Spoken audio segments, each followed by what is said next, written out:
Hoje a mensagem que nós vamos trazer, na continuidade, das mensagens que a gente está pregando dentro do livro de Neemias, o título que eu dei aqui foi Cale os seus adversários. Cale os seus adversários, ou os seus acusadores. E há diferentes maneiras de fazer isso, de fazer calar os nossos acusadores. Alguns fazem isso através da força e do autoritarismo, impõem isso aos outros. Outros o fazem com ameaças, na mesma proporção em que são ameaçados, retribuem.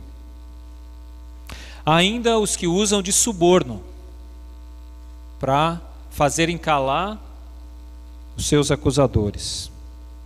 E há o conselho de Deus, que não se encaixa em nenhum desses anteriores, mas o que Deus nos ensinou a fazer, como calar os nossos acusadores. E esse conselho está em várias partes das Escrituras, mas ele é muito bem ilustrado aqui na história de Neemias. Por isso, convido-os a abrirem suas Bíblias em Neemias capítulo 5, a partir do verso 14. Neemias capítulo 5, a partir do versículo 14.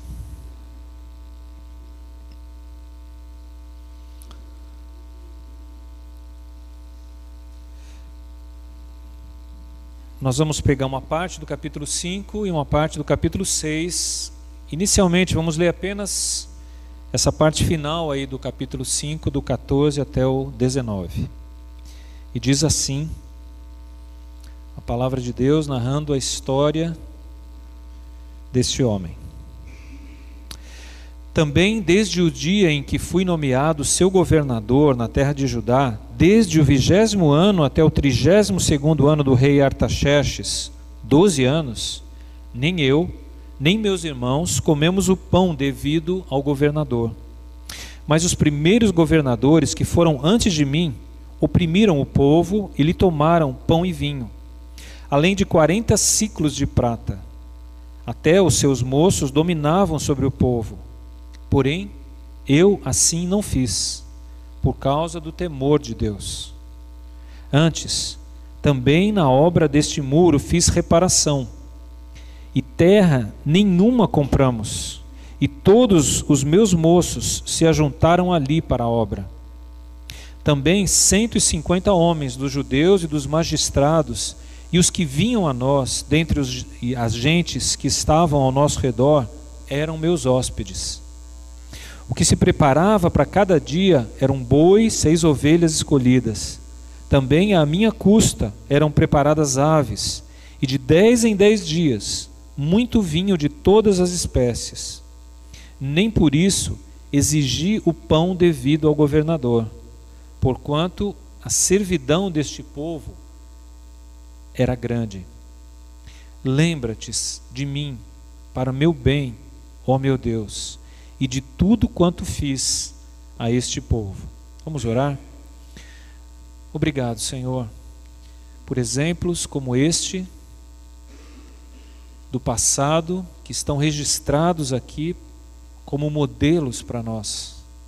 Ajuda-nos, Deus, a tirarmos da Tua palavra lições preciosas para a nossa vida.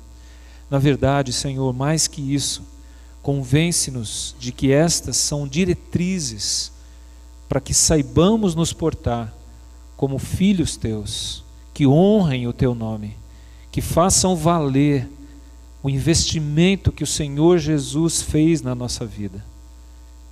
Agora, continua, Deus, a falar-nos. Nós te pedimos em nome de Jesus. Amém.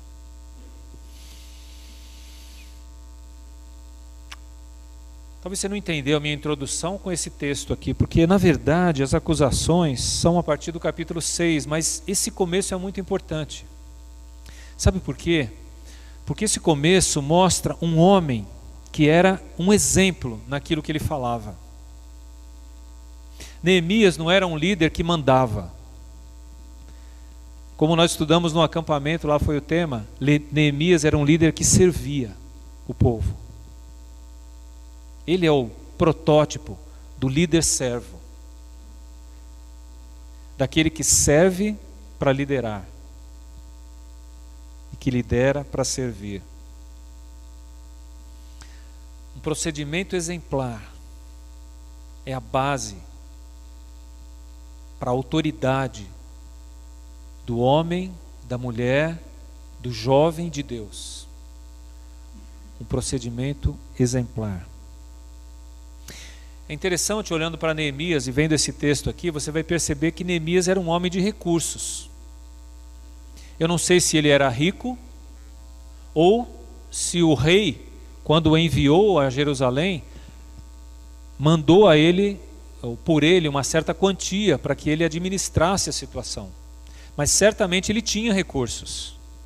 E ele usou esses recursos, não para si mesmo, mas ele usou esses recursos para servir o seu povo, um povo carente, um povo necessitado, como está claro aí no finalzinho do verso 18, porquanto a servidão deste povo era grande. Foi por causa disso que ele foi para lá. Lembra, no comecinho, as notícias chegando de Jerusalém eram de que o povo passava grande necessidade, a moral estava baixa, a situação estava difícil. Nesse capítulo que a gente leu, nos primeiros versículos, mostra a opressão dentre o próprio povo, algumas pessoas oprimindo os outros, isto é, tentando ganhar dinheiro à custa dos seus próprios irmãos, explorando uns aos outros. Então, no meio de tudo isso, havia um homem fazendo diferença, que era o governador instituído pelo rei. Então, alguém de fora, imposto ali como governador, de repente era o grande exemplo. Isso só para a gente desmistificar essa história toda de ideologias aí, achando que essas ideologias é que resolvem os nossos problemas. Elas não resolvem os nossos problemas. Seriedade no compromisso para com Deus resolve. Quando a gente entende que, por melhor que seja a ideologia que a gente defende, ela não vai mudar o coração do homem, mas Deus vai. E é isso que importa. A gente pode mudar a situação social das pessoas e não mudar as pessoas. Isso não resolve os problemas. Mas quando Deus entra na vida de alguém e transforma aquela vida, aí a gente vai ver mudanças que vão atingir o âmbito social, de dentro para fora. Essa sempre foi a mensagem de Deus, nunca de fora para dentro.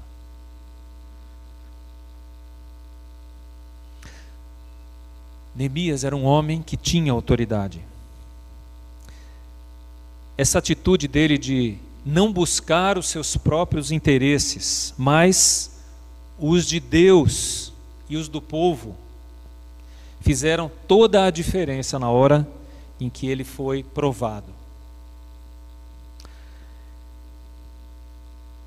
Interessante, Neemias era um exemplo no relacionamento com Deus e com o próximo. Neemias era um homem que amava a Deus e amava o próximo. Neemias era um homem que obedecia aos 2 grandes mandamentos. Porque ele tinha o temor de Deus e ele se importava com as pessoas. Ele se preocupava com elas, a ponto de abrir mão de alguns dos seus direitos por amor ao seu próximo. No verso 15, lá no finalzinho, ele diz: porém eu assim não fiz por causa do temor de Deus. E no verso 19, novamente ele diz: lembra-te de mim para o meu bem, ó meu Deus, e de tudo quanto fiz a este povo. Neemias era um homem que temia a Deus. É interessante quantas vezes dentro do livro, se você contar, você vai ver quantas vezes ele faz menção às orações que ele fazia. E eram orações breves, objetivas. Você não encontra longas orações, a não ser no capítulo 1. Mas você encontra várias vezes Neemias se dirigindo: Deus, ajuda-nos. Senhor, é por causa do Senhor que a gente está fazendo isso. Senhor, faça justiça. E essas orações tão constantes no livro demonstram um homem que temia a Deus, que tinha o temor de Deus na sua vida. E por causa desse temor de Deus, o seu comportamento era exemplar. Provérbios capítulo 8, versículo 13, fala um pouquinho sobre o temor de Deus. E ajuda-nos a entender o que a pessoa que teme a Deus faz, qual é o seu tipo de vida, o seu comportamento. Aquele que realmente teme a Deus. Não estou falando daquele que diz que teme a Deus. Isso a gente está cheio, inclusive na nossa igreja. Mas aquele que realmente teme a Deus, está descrito aí, 8,13. O temor do Senhor consiste em... Ele faz uma lista aqui. O temor do Senhor consiste em aborrecer o mal, a soberba, a arrogância, o mau caminho e a boca perversa. O temor do Senhor é prático. Ele se revela em atitudes para com a vida. Ele se revela na maneira de sermos. Não adianta eu dizer eu temo ao Senhor se eu continuo fazendo as coisas erradas. Não adianta eu dizer eu temo ao Senhor se eu continuo arrogante, soberbo. Ninguém pode dizer nada para mim, porque eu tenho a razão. Não adianta eu dizer eu temo ao Senhor se a minha boca continua falando mal dos outros. Não adianta dizer eu temo ao Senhor se o meu caminho não revela o caminho de Deus. Se a minha vida não fala ou não aponta para Deus. Neemias tinha uma vida que apontava para Deus. O temor que ele sentia por Deus se revelava na sua maneira de viver, de ser. Não era parte do seu discurso apenas.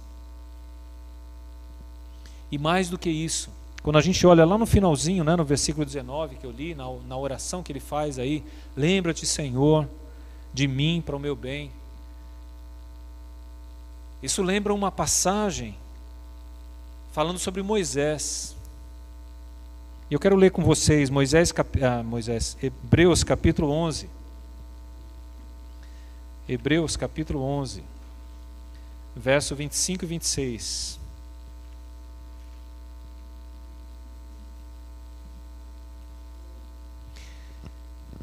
Aliás, vamos começar no 24. Pela fé Moisés, quando já homem feito, recusou ser chamado filho da filha de Faraó, preferindo ser maltratado junto com o povo de Deus, a usufruir prazeres transitórios do pecado. Não é exatamente Neemias? Ele abriu mão dos seus direitos de governador, de ter o seu benefício lá do pão diário, né, do governador, do dinheiro, das refeições. Ele abriu mão disso, porque ele preferiu sofrer junto com o povo, passar sufoco e lutar e tirar dos seus próprios recursos, para não ser pesado ao povo. E 26, porquanto considerou o opróbrio de Cristo por maiores riquezas do que os tesouros do Egito, porque contemplava o galardão. Essa é a oração final lá de Neemias, no versículo 19. Senhor, lembra-te de mim, para o meu bem, por aquilo que eu tenho feito. Senhor, eu estou fazendo as coisas pelo Senhor. É isso que Neemias está dizendo. Eu não estou agindo para ganhar recompensa, ou o aplauso, ou o reconhecimento dos outros. Eu estou fazendo pelo Senhor. Quantas vezes será que a gente disse isso para Deus? Senhor, eu abri mão desses meus direitos, eu abri mão desses meus recursos, eu abri mão desses privilégios pelo Senhor, para que o Senhor, o teu nome, seja glorificado, para que o Senhor seja honrado. Neemias lembra Moisés. Mas além de uma vida que demonstrava o temor a Deus, ele demonstrava compaixão pelo povo, né? Aquilo que a gente viu aí no verso 18, Neemias abriu mão dos direitos para não ser pesado ao povo. Outros podem usá-lo, como ele narrou aí no texto. Os outros governadores fizeram isso. Mas, Senhor, eu não fiz. E é interessante que esse pedacinho do livro, ele foi acrescido aqui na história, anos depois. Dá para perceber porque ele fala 12 anos depois, ou durante 12 anos aconteceu isso. Então, é uma narrativa já do final da história de Neemias que volta aqui no texto e é acrescido aqui. Olha, o que motivou, o que moveu Neemias foi o amor a Deus e o amor pelo seu povo. Com esses recursos que ele abriu mão, ele pôde socorrer ou não ser pesado ao povo. Alimentar 150 pessoas, pensa aí. A gente esteve no acampamento lá, como eu disse, a gente chegou perto de 150 no domingo, mas a gente tinha uma média de 100 pessoas lá. Alimentar 100 pessoas durante 3 dias dá muito trabalho e muito recurso. Mas alimentar 150 pessoas durante 2 meses, aí é recurso de verdade. E foi isso que ele fez durante mais de 50 dias. Neemias alimentou 150 pessoas. Talvez foi chegando no fim os seus recursos, mas foi chegando perto o seu sonho, o seu ideal, de ver os muros erguidos e a cidade protegida. Mas mais do que isso, no versículo 16, mostra que ele não só deu os seus recursos, ele deu do sua própria vida, sua própria energia. Ele e os seus ajudantes trabalharam junto com o povo. Eles serviram também. Eles se doaram. Se dispuseram a colocar a mão na massa lá para ajudar na reconstrução dos muros. Gente, amar a Deus e amar o próximo precisa se manifestar em atitudes práticas, em ações, e não apenas em declarações teológicas.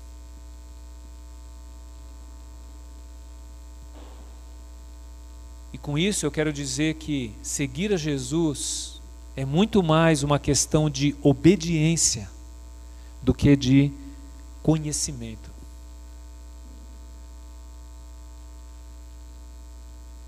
Aquele que sabe, que conhece, faz. É isso que Jesus diz.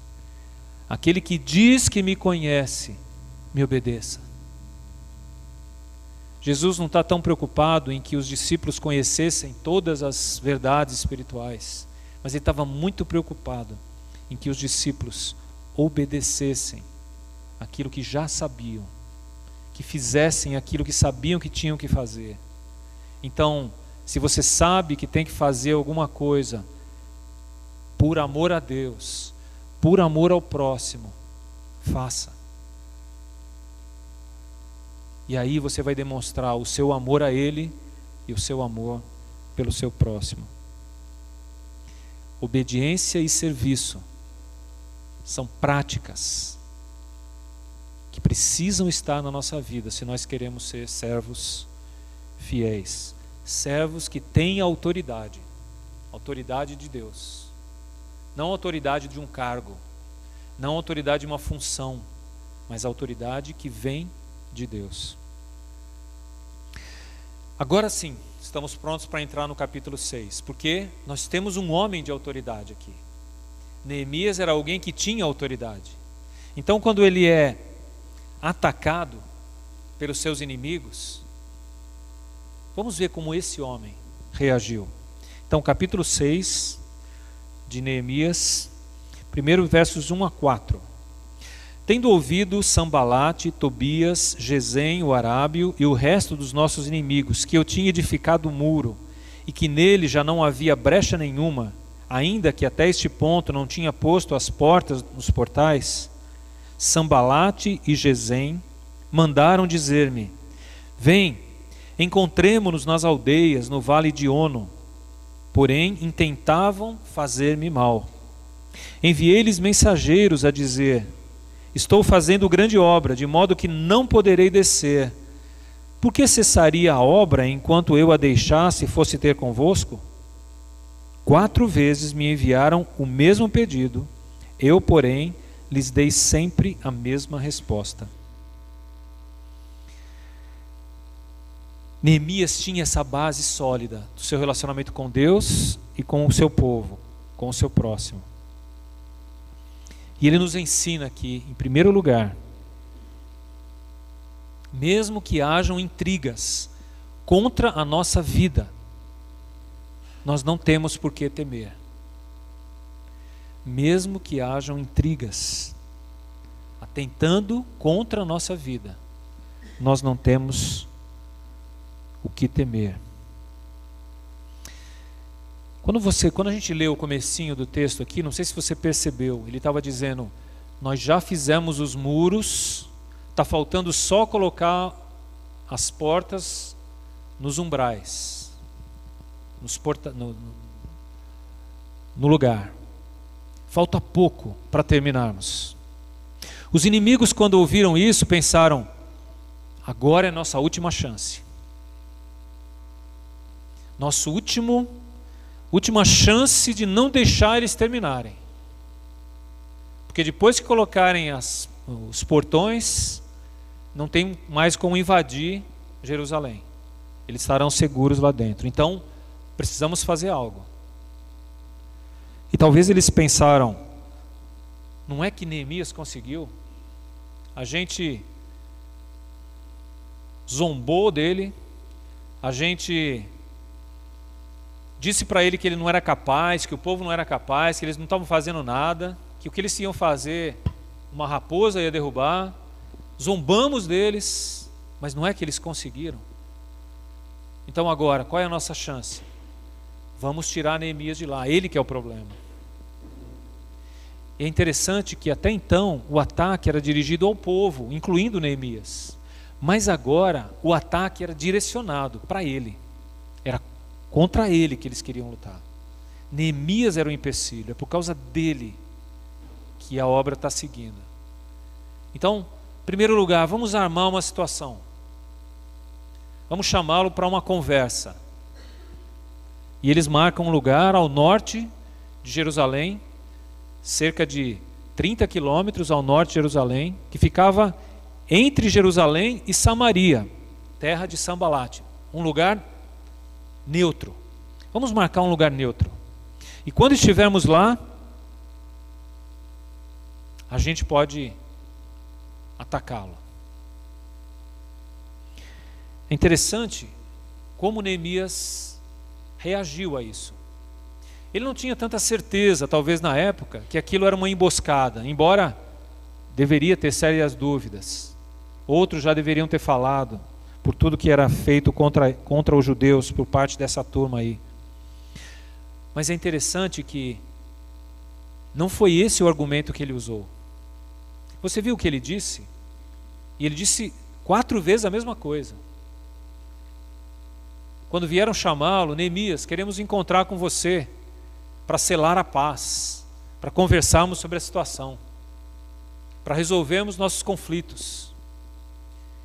E Neemias disse: desculpa, mas eu tenho muito o que fazer aqui. Eu tenho uma grande obra para realizar. Vocês sabem o que eu estou fazendo. Eu não posso me ausentar agora. Eu não tenho tempo para conversinhas, porque eu tenho um trabalho para realizar.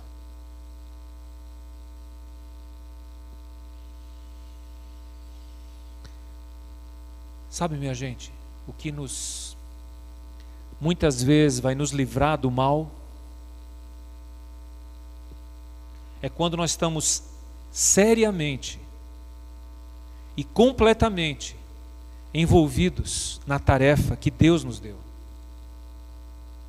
Desculpa, eu não tenho tempo para perder tempo com outras coisas. Eu não tenho recursos para ficar fazendo essa viagem. Eu tenho um foco aqui. Eu tenho um trabalho para ser realizado. Eu tenho algo para fazer. Eu não tenho tempo para ficar passeando e tendo conversinha sobre isso, sobre aquilo. Eu tenho algo a realizar. Isso livrou Neemias num primeiro momento. E eu quero dizer para você, se você está ocupado na obra de Deus e está se sentindo cansado, talvez até esgotado, sabe? Em vez de reclamar, agradeça a Deus. Porque talvez é por isso que Deus está te livrando de muita coisa ruim por aí, de muitas armações, de muitas armadilhas, de muitos acusadores, porque você está sinceramente comprometido em fazer algo para Deus, por amor a Deus e por amor ao povo. Por outro lado, se você não está ocupado nas coisas de Deus, se você não tem tempo para as coisas de Deus, talvez você esteja aí vulnerável, talvez você esteja aí mais sensível a essas armadilhas que estão aí por fora. Pare agora e pense um pouquinho. Estar envolvido nas coisas de Deus, na obra de Deus, estar cansado por estar trabalhando e servindo aos outros, pode não ser o mal que você achou que era. Na verdade, pode ser aquilo que está te livrando do mal. Neemias, ao dizer, olha, eu tenho muito o que fazer, se livrou daqueles que queriam armar para pegá-lo. A Bíblia diz que o diabo está em redor, bramando como leão, buscando a quem possa devorar. E tem muitos que estão desocupados aqui. Estão aqui, mas não estão. Talvez você está aqui, a cabeça está lá longe. Você está pensando amanhã, pensando no como vai ser algum evento, alguma atividade que você tem, alguma responsabilidade. Talvez você esteja muito vulnerável, porque você não está focado no trabalho que Deus deu para você. Aliás, qual é o trabalho que Deus deu para você? Qual é a tua responsabilidade no reino de Deus? Na igreja de Jesus. Não sou eu que vou dar para você a responsabilidade. Na verdade, é você que tem que se doar. Entender onde, qual o seu dom, qual a sua capacidade. A gente precisa focar dentro do propósito que Deus tem para nós. Neemias tinha isso muito claro. O negócio dele era reconstruir aqueles muros, dar às pessoas a proteção e a dignidade de volta. E ele viveu em função disso. E isso o livrou do mal. Em segundo lugar,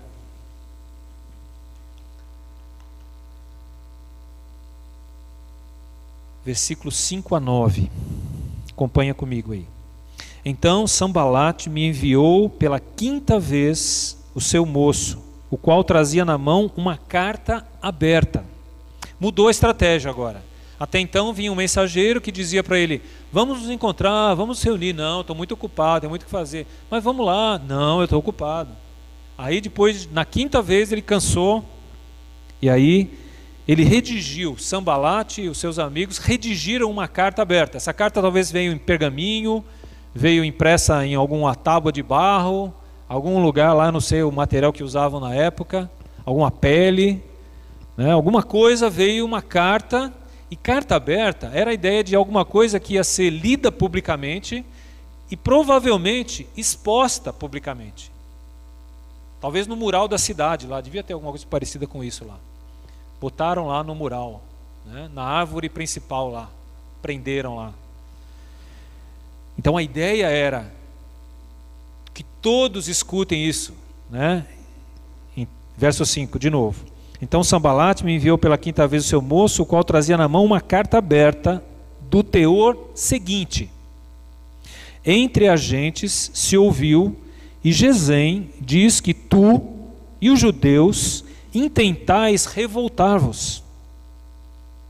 Por isso reedificas o muro, e segundo se diz, queres ser o rei deles.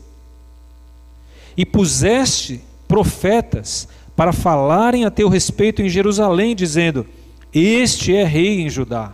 Ora, o rei ouvirá isso, segundo essas palavras. Vem, pois, agora, e consultemos juntamente. Mandei dizer-lhe: de tudo o que dizes, coisa nenhuma sucedeu. Tu, do teu coração é que o inventas. Porque todos eles procuravam atemorizar-nos, dizendo: as tuas mãos largarão a obra e não se efetuará.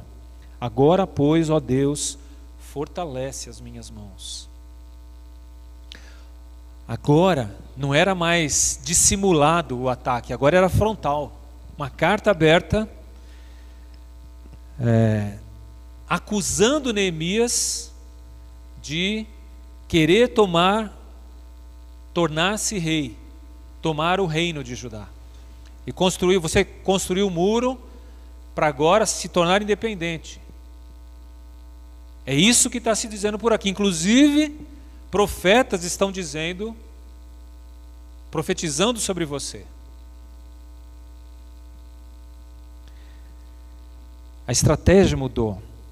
Um dos comentaristas que eu estava lendo sobre Neemias, ele diz assim: uma carta aberta é o cúmulo da indignidade.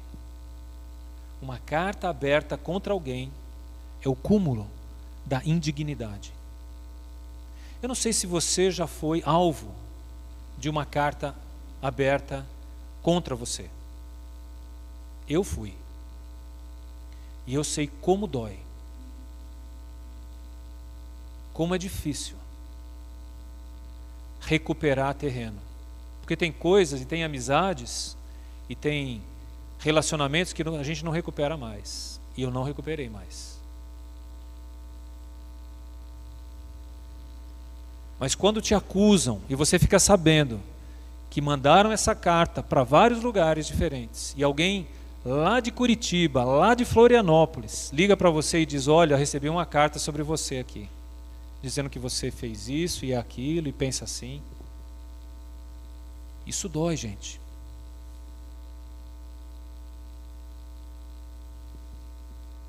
Por isso ele chama de o cúmulo da indignidade. E eu concordo plenamente com o autor aqui. Isso mancha uma reputação. Mas deixa eu dizer outra coisa para vocês. Isso não muda o caráter. Pode manchar uma reputação, mas não muda um caráter. A acusação de fora não muda quem nós somos. Agora, se o caráter é deficiente, não há elogios que cubram.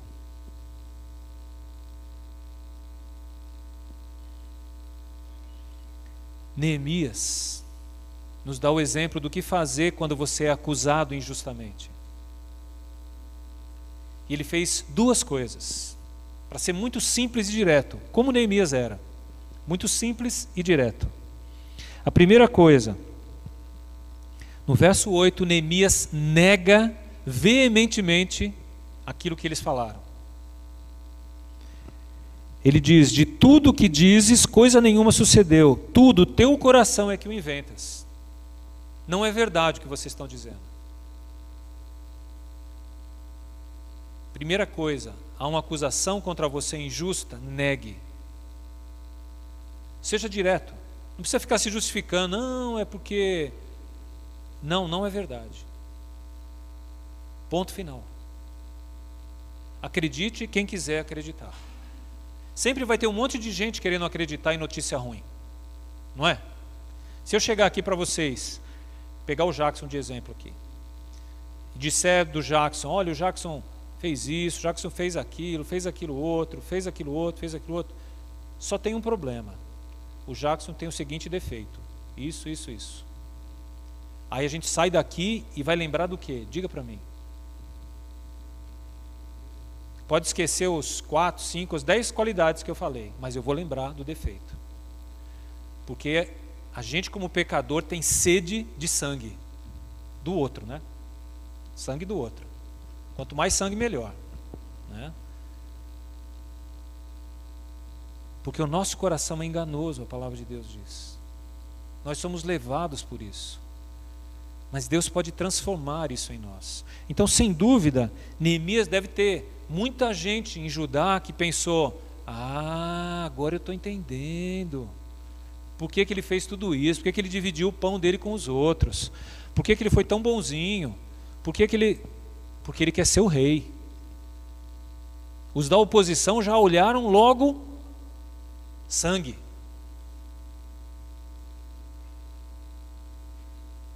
E nós? Quando você ouve uma notícia sobre o seu irmão, sobre o seu amigo, de cara você já começa: eu sabia que tinha coisa aí. Ou será que a gente vai lá e vem cá? Como 2 amigos meus fizeram. Um lá de Curitiba e outro de Florianópolis. Ligaram para mim imediatamente e falaram: Alex, recebi uma carta aqui falando de você, mas eu não acredito. Diz para mim, isso. Aí até me mandaram uma carta. É verdade? Eu falei: não é. Vocês me conhecem. Não é verdade. Amigos de verdade. E olha, um deles, o Edgar, eu não via há uns 15 anos. Uns 15 anos. E ele ligou imediatamente para mim e falou: não acredito nisso aqui. Mas eu quero que você saiba que eu recebi.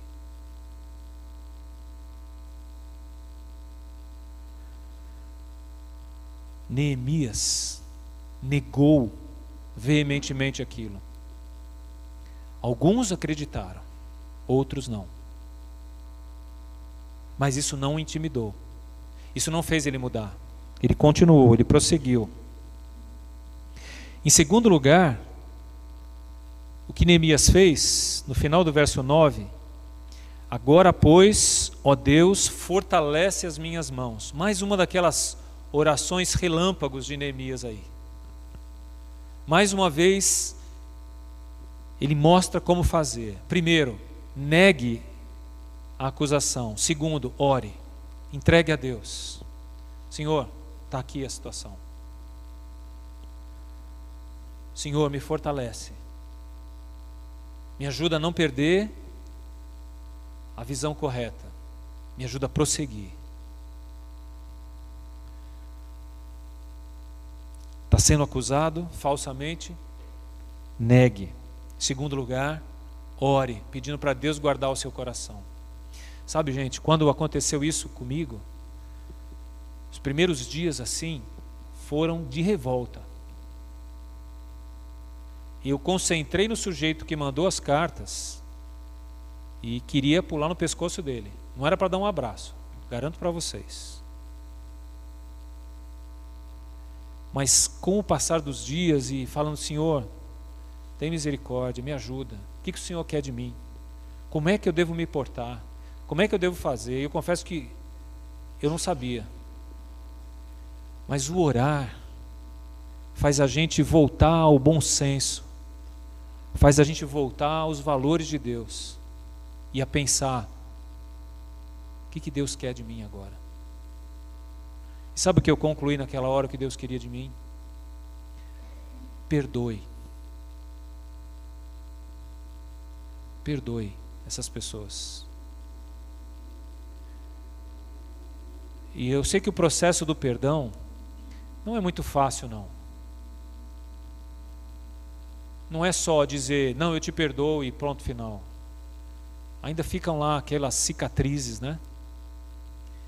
E eu confesso que eu só senti que eu tinha perdoado esse pessoal no dia que eles precisaram de mim. E aí me disseram: você pode nos ajudar em tal coisa? Eu falei: posso. Eu falei: Senhor, é hoje. Hoje eu vou provar se eu perdoei ou se eu não perdoei. Porque na hora que eu chegar diante do sujeito e estiver lá ajudando, fazendo isso, aquilo outro, Senhor, me ajuda, né? E foi precioso, gente, ver Deus mudando o nosso coração, podendo fazer com alegria o serviço, ajudar e tal. E eu saí de lá convicto de que consegui perdoar.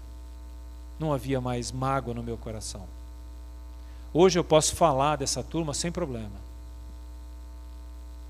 Não é que não foi difícil e não foi dolorido, mas é que quando Deus trata da gente, a gente fica livre. O perdão nos liberta. Quando você não perdoa, você é preso, é aprisionado. Mas quando você perdoa, Deus te liberta. E é isso que Neemias fez. Senhor, está nas tuas mãos. Me fortalece, me ajuda a não perder o caminho. É interessante que essa atitude, ou diante das perseguições, diante das ameaças, ou a gente fortalece o nosso relacionamento com Deus, ou a gente se afasta de Deus. De duas uma. Ou essas situações te fazem afastar de Deus e dizer, puxa, Deus, o Senhor me abandonou. O Senhor permitiu isso. Ou isso te faz chegar mais perto de Deus e falar, Senhor, me ajuda agora. Foi o que aconteceu com Neemias. Ele se aproximou de Deus. É interessante que quando nos aproximamos de Deus, vemos o Deus triuno aí. O Deus da Trindade. O Deus Pai, que nos trata como filhos. Vem cá, meu filho, eu vou cuidar de você. A ideia de eu pertenço a Ele, eu sou dele. Isso não mudou. A acusação não mudou o meu relacionamento com Deus. Em segundo lugar, quando eu olho para Jesus, o Filho, eu penso, Ele nos deu sua vida, sua herança, Ele nos deu o que Ele tinha de melhor. Eu tenho valor para esse Deus. A vida do Filho de Deus foi trocada pela minha. O Senhor me deu valor. Pode as acusações me jogar para baixo, mas diante de Deus eu sei o valor que eu tenho. Ele me deu. Nele eu tenho valor. Em relação ao Espírito Santo, é o Espírito Santo quem reveste-nos de autoridade. É Ele quem nos dá a capacidade ou a capacitação para enfrentar as mais diferentes situações. Os dons do Espírito, as capacitações do Espírito. Então, em Deus Pai, eu me sinto parte dele, eu pertenço a Ele. Em Deus Filho, eu sou valorizado, Ele deu a vida por mim. Em Deus Espírito, eu tenho a capacidade para enfrentar. É isso que a Trindade faz com aquele que se aproxima de Deus e não aquele que se afasta dele, diante das acusações, diante das dificuldades. Então, insinuações, atentando contra as motivações de Neemias. Ele negou e se aproximou de Deus. Em último lugar, do verso 10 em diante. Tendo eu ido à casa de Semaías, filho de Delaías, filho de Meetabel, que estava encerrado, disse ele, vamos juntamente à casa de Deus, ao meio do templo, e fechemos as portas do templo, porque virão matar-te. Aliás, de noite virão matar-te. Porém eu disse, homem, como eu fugiria? E quem há como eu que entre no templo para que viva? De maneira nenhuma entrarei. Então percebi que não era Deus quem o enviara. Tal profecia falou ele contra mim, porque Tobias e Sambalate o subornaram. Para isto o subornaram, para me atemorizar, e para que eu, assim, viesse a proceder e a pecar, para que tivesse motivo de me infamar e me vituperassem. Lembra-te, meu Deus, de Tobias e de Sambalate, no tocante a estas suas obras, e também da profetisa Noádia, e dos mais profetas que procuram atemorizar-me. A última tentativa de atacar Neemias foi a intimidação. Atentaram contra a sua integridade. Deixa eu explicar o que está acontecendo aqui. Semaías, esse homem mencionado aí, filho de não sei quem, provavelmente era um sacerdote. Ele tinha acesso ao templo. E ele, juntamente com outros profetas e profetisas de Deus, estavam propondo algo a Neemias. Neemias, olha, nós estamos sabendo que Sambalate, aquela turma dos seus inimigos, vão te atacar hoje à noite. E só tem um jeito de você escapar. Você se esconder no templo. Dentro do templo. No local mais interno do templo. Por isso ele diz aí, no meio do templo. Sabe o que tinha acontecido? Esses homens tinham subornado os sacerdotes e os profetas de Deus. Sacerdotes e profetas de Deus. Era do povo de Deus. Mas aceitaram o suborno. Lembra que tinham acusações contra Neemias? Talvez esses caíram nas acusações. E agora agem contra Neemias.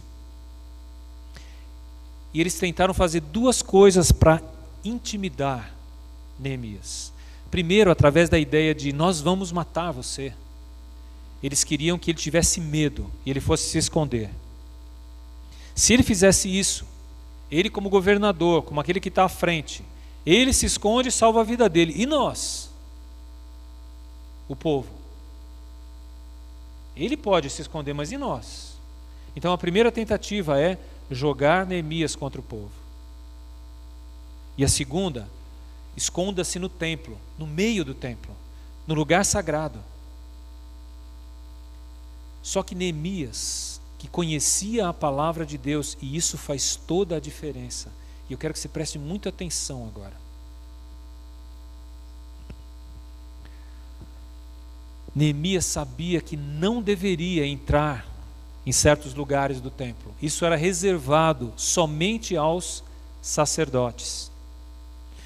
Eu não vou ler o texto por causa do horário, mas Números capítulo 18, versículo 7, fala que somente aos sacerdotes era permitido entrar no meio do templo, no lugar sagrado. Ali está falando ainda do tabernáculo, mas era o local sagrado. Somente os sacerdotes poderiam entrar. Ninguém mais, nem governador, nem rei, nem nada. E sabe por que eu estou dizendo isso? Porque um rei da história de Judá resolveu entrar no templo, no lugar sagrado. E esse eu quero ler com vocês. Está em 2 Crônicas, capítulo 26. E era um bom rei, relativamente um bom rei. 2 Crônicas 26, verso 16.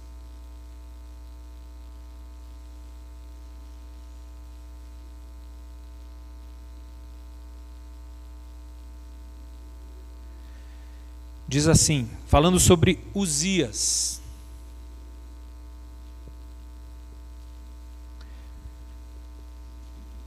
Segunda Crônicas 26, 16. Mas havendo-se já fortalecido, exaltou-se o seu coração para a sua própria ruína, e cometeu transgressões contra o Senhor seu Deus, porque entrou no templo do Senhor para queimar incenso no altar do incenso. Porém o sacerdote Azarias entrou após ele, com 80 sacerdotes do Senhor, homens da maior firmeza, e resistiram ao rei Uzias e lhe disseram: a ti, Uzias, não compete queimar incenso perante o Senhor, mas aos sacerdotes, filhos de Arão, que são consagrados para esse mistério. Sai do santuário, porque transgrediste, nem será isso para a honra tua, da parte do Senhor Deus.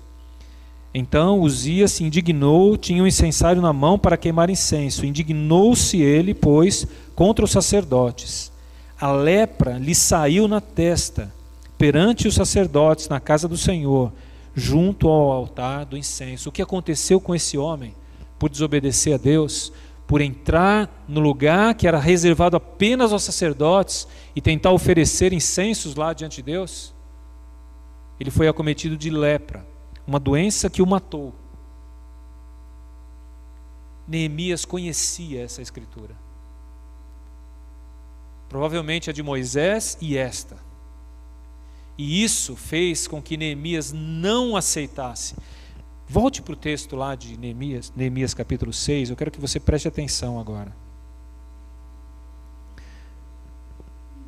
Verso 11. No verso 10, tem o profeta dizendo: vamos comigo lá para o templo, para você ser salvo, para que sua vida seja poupada.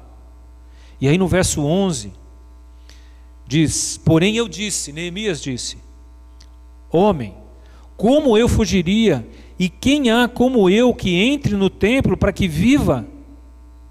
De maneira nenhuma entrarei. Ele conhecia as escrituras, ele sabia que o homem de Deus não podia entrar no templo. E olha, no verso 12: então percebi que não era Deus quem o enviara. Tal profecia falou ele contra mim, por aqueles outros lá.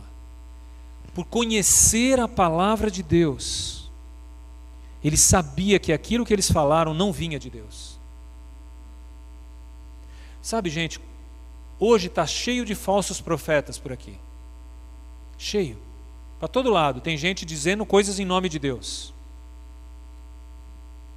Pastores, missionários e diferentes níveis aí da hierarquia evangélica no país. Como é que eu vou saber quem está dizendo a verdade? As pessoas perguntam.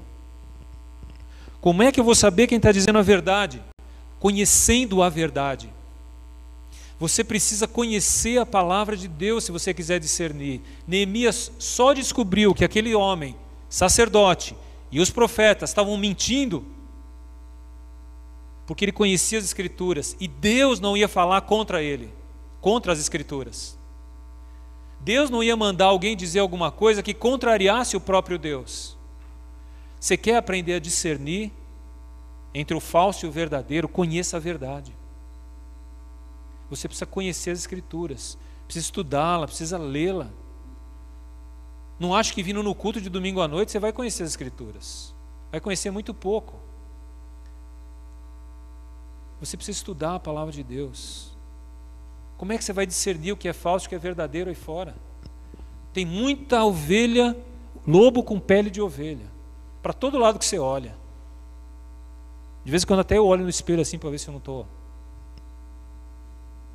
com a roupa errada.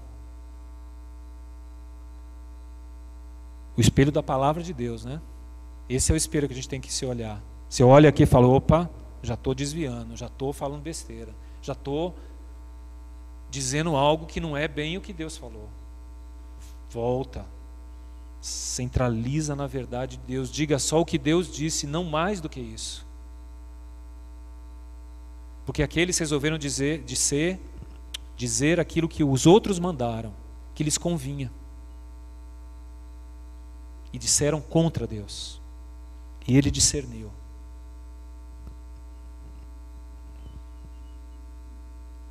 É interessante que muitas vezes a gente é colocado em situações em que a gente se sente meio contra a parede. Se eu fizer aquilo que a pessoa está mandando, eu posso perder o emprego, perder a amizade, perder o relacionamento. Se eu não fizer, eu perco. Agora, se eu fizer, eu vou conseguir manter o meu emprego, meu relacionamento, minha amizade. Mas eu estou indo contra Deus. E agora? O que eu faço? Como é que eu procedo? Eu quero só dizer para vocês o exemplo de Neemias. Seja lá qual for a sua situação, Neemias é salvo não por quebrar a lei de Deus, mas ele é salvo exatamente por obedecer a Deus. E às vezes a gente pensa, se eu fizer isso de errado, eu vou me salvar, ou vou salvar tal coisa. Não vai não, você vai se perder. Se você fizer a coisa certa, Deus vai cuidar de você, do seu emprego, do seu relacionamento, da sua amizade, seja lá do que mais for. Faça o que tem que ser feito, o que você entende que Deus espera de você, e não aquilo que as pessoas estão te empurrando para fazer, te ameaçando fazer. Faça a coisa certa e conte com a bênção de Deus, a ajuda de Deus.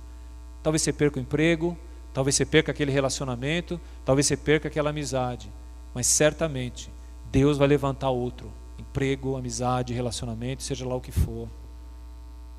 Mas não desobedeça. Não abra mão da bênção de Deus na sua vida, meu irmão.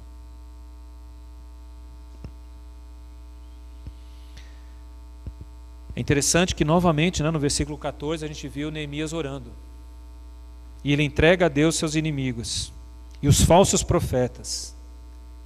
É interessante que o texto começa com: por temor a Deus eu faço isso. E agora no final, na oração de Neemias, ele diz: eles é que temam a Deus. Eles é que se encontrem com Deus. Eu faço isso espontaneamente, mas eles terão que se encarar com o meu Deus.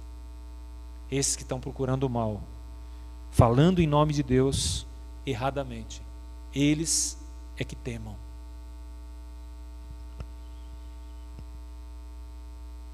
A oração para Neemias era a sua válvula de escape diante das pressões. Ao orar, ele entrega a Deus suas ansiedades. Esse é um exercício que nós precisamos praticar. Diante das ansiedades, das pressões, das ameaças, seja lá do que for, das dificuldades, ore. Senhor, o Senhor está aqui. Tá? Então meu coração se tranquiliza. Eu entrego ao Senhor isso. Eu não posso mudar, eu não posso resolver, mas está nas tuas mãos. Eu quero terminar com 2 textos. Efésios capítulo 6, verso 14 e 18.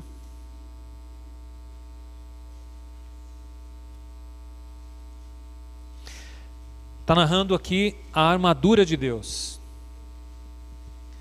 dizendo que diante das batalhas, das lutas espirituais que são travadas ao nosso redor, que envolvem a nossa vida, a gente deve vestir a armadura de Deus. E é interessante, os primeiros elementos da armadura de Deus, quais são? 14. Estai, pois, firmes, cingindo-vos com a verdade e vestindo-vos da couraça da justiça. Verdade e justiça. Essa é a primeira coisa. Você quer resistir diante das batalhas? Verdade. Você quer resistir diante dos ataques? Seja justo, correto, honesto. É aí que começa a defesa correta do Filho de Deus. Paulo diz isso. Você quer resistir contra os ataques do diabo? Então, verdade e justiça. Ande corretamente. Seja exemplo. Isso lembra Neemias. E depois, verso 18, como é que a gente deve vestir a armadura de Deus? Ele diz aí no verso 18: com toda a oração e súplica, orando em todo o tempo no Espírito. Como é que se veste a armadura de Deus? Como é que se anda honestamente? Como é que se anda de maneira justa? Como é que se defende a verdade? Com oração. Deus, me ajuda, porque é difícil ficar do lado certo. Me ajuda, Senhor, me fortalece. Toma diante do Senhor aquilo que eu não consigo levar. É pesado demais para mim. Meu coração está saindo pela boca aqui, eu não sei o que fazer. Toma conta, Senhor. A oração está junto aqui.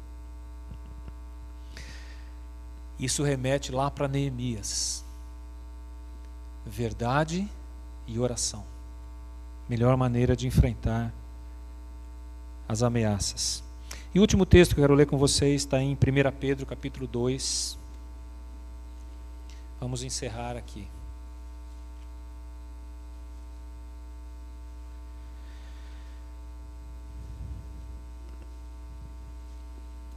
A carta de Pedro, ou as cartas de Pedro, foram direcionadas à igreja que estava dispersa.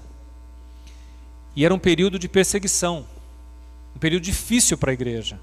Pedro estava, na verdade, preparando aquela igreja por um período de dificuldades, de ameaças, de prisões, de mortes e tudo mais que estava começando a acontecer.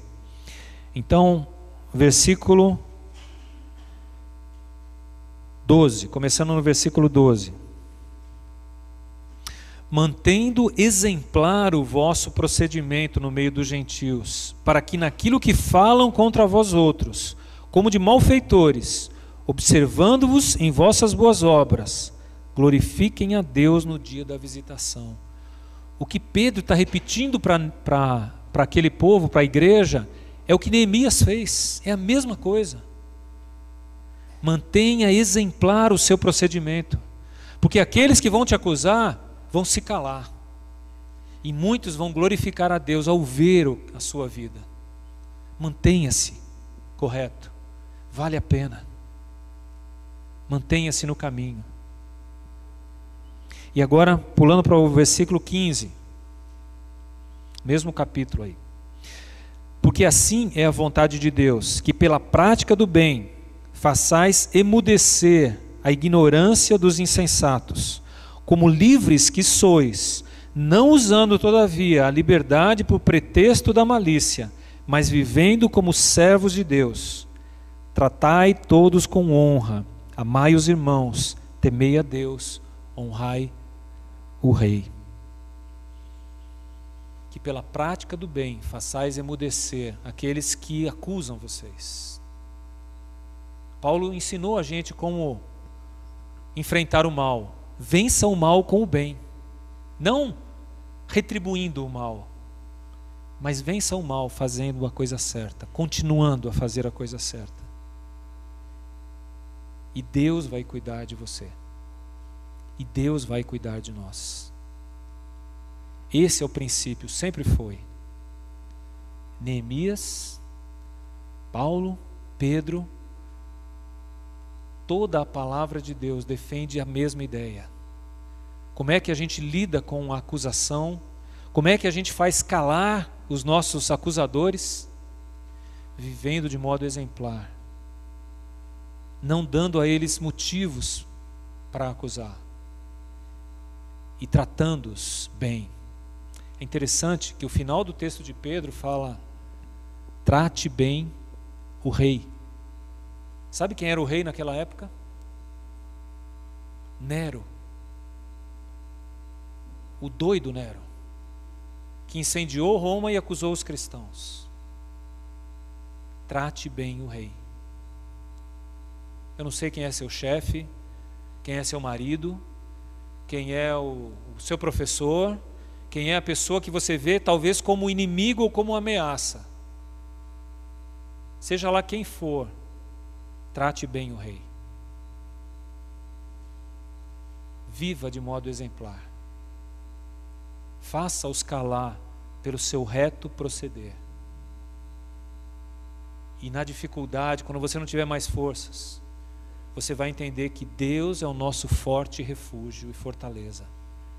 Socorro bem presente na tribulação. Vamos orar?